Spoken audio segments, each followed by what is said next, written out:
Hi, this is Jody Costello, Product Marketing Manager with Market Tools, and I'm here with one of our research consultants and resident experts on survey design, Jolinda Decad. Today we're going to talk about the best way to approach survey design. Jolinda, what's the main challenge in designing a survey? The main challenge is creating a well-designed survey that generates insights needed to support business decisions and to optimize new products, services, and processes. The risk of a poorly designed survey is not getting the insights that you need, or even worse, gathering irrelevant, unusable, or even incorrect data that leads you in the wrong direction in your decisions and follow-up actions. Okay, so if I were to design a survey, I kind of imagine a bunch of people sitting in a room brainstorming and throwing out questions right away. Is that how you begin? Well, it's very tempting to begin with question brainstorming, but to ensure that you'll get the information you need for decision making, you really first have to invest the time up front to clearly define the overall research objectives, and then to understand the information required to meet the identified research objectives. This upfront work helps focus the survey and makes it more appropriate to the target respondents. It's only at that point that you'll be able to begin to understand the right questions to ask of the right respondents for the right reasons. How do you begin to clarify your objectives? I like to think of it as a three-step process. So the first step for me is identifying what are the key marketing problems. And when we're talking in the enterprise feedback management sphere, this is typically determining how is a company going to meet the customer's evolving needs within the particular touch points under the study. So the study objectives should link the marketing problem with the decisions that are to be made. In our research within the enterprise feedback management area, typical management decisions include A, determining the issues and concerns that customers are having, as well as areas of strength that need to be reinforced, B, prioritizing the improvement areas that need to be addressed, and C, monitoring the impact of improvements over time. The second step is to ask yourself, how will the results be incorporated into decisions or into your current operations? This will help you to determine the type of information you need. The information that is required centers upon assessing customer satisfaction with the various aspects of the experience, and then analyzing the results to understand how the client is doing in these aspects and determining the relative importance of these aspects to their overall satisfaction with the experience. In surveys that include different customer segments, different territories, different product lines, etc., it's really important to include demographic variables as well that will help you in drilling down in the data to determine where are your specific trouble spots. And then finally, in the third step, ask yourself, what are the specific actions that will be guided by the research results? In a way, this is anticipating and developing a series of hypotheses of how you'll act based on the type of results you get back from the survey.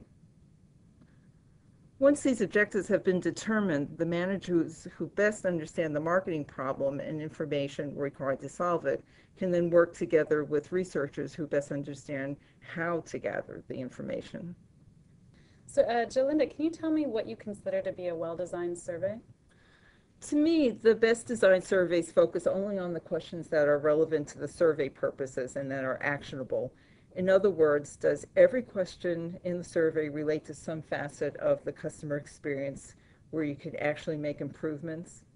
And will the targeted customers view each of the questions asked as a relevant element of their experience and be able to react to it from their frame of reference? What we really want to avoid is asking for information that may seem interesting, but for which there's no real purpose. So you need to examine the relevancy of each potential question to determine how you would analyze and use the information once you get it. As a side note, I find that transactional surveys tend to be better designed and focused than relationship surveys, where the opportunity for many people in an organization to ask questions in a way becomes a double-edged sword. It's great to have that opportunity for a lot of people to ask what tends to be a broad set of questions, but the resultant survey has a danger of maybe being disjointed and sometimes losing its focus to the respondent. Okay, so when we're talking about, making sure that it's actionable, does that mean that you wouldn't ask questions that you can't take action on? So, for example, let's say you're locked into a support contract with your provider and you can't provide support on the weekends. Does that mean you won't bother asking customers, do you want support on the weekends? Well, no, not exactly. In the case that you're referring to, I would frame the question to ask their level of satisfaction with their coverage hours. So this would allow us to demonstrate our openness to hearing about evolving customer needs, even if we're not quite prepared to make a change in our service hours in the immediate future. So if you frame the question in this way, you aren't raising customer expectations that you're thinking of offering 24/7 coverage in the near future, but you are getting some information about your customers' developing needs. Okay, great. That helps a lot. Can you give me an example of a question that would be irrelevant to the customer experience? There's a number of examples that come to mind. One of the most common ones that I experience is asking questions, for example, regarding the purchase decision to respondents who aren't even decision makers or influencers. So to avoid that, when we're designing a survey, we try to build in the appropriate logic. So we limit those kinds of questions only to those who should see them, in this case, decision makers and influencers. Okay, got it. And what do you mean exactly by customer point of reference?